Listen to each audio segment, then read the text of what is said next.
लिख लो, when y equal to fx is known, when y equal to fx is known,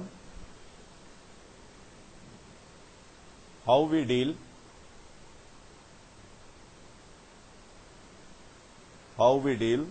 gx equal to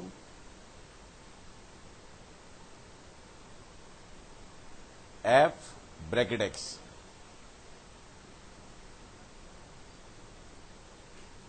f bracket x।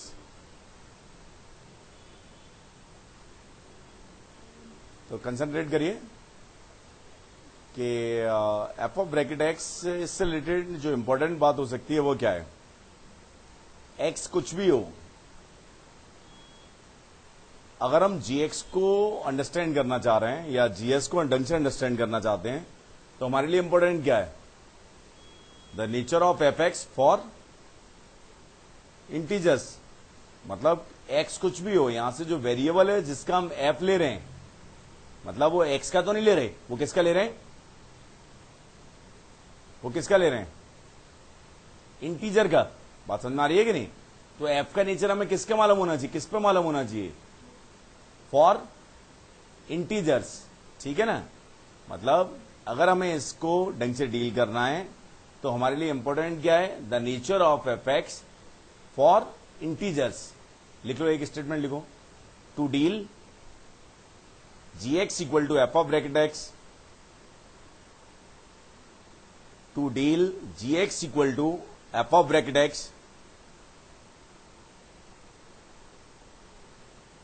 to deal gx equal to f of bracket x, we concentrate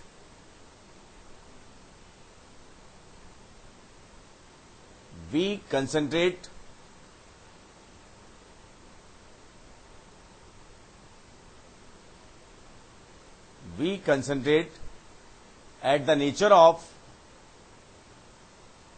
fx, we concentrate at the nature of fx for integers,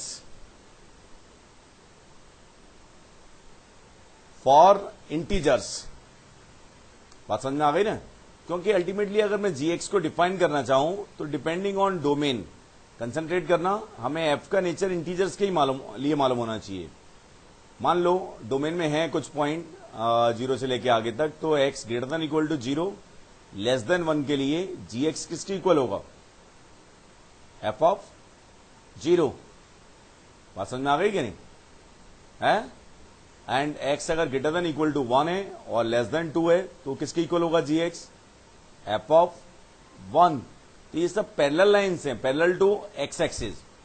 अगर X greater than equal to 2 less than 3 होगा तो ये किसके equal होगा, F of 2। बात समझ में आ रही है कि नहीं। ढंग से लिख लो, इसे भी आसान है ये कंपेरेटिवली।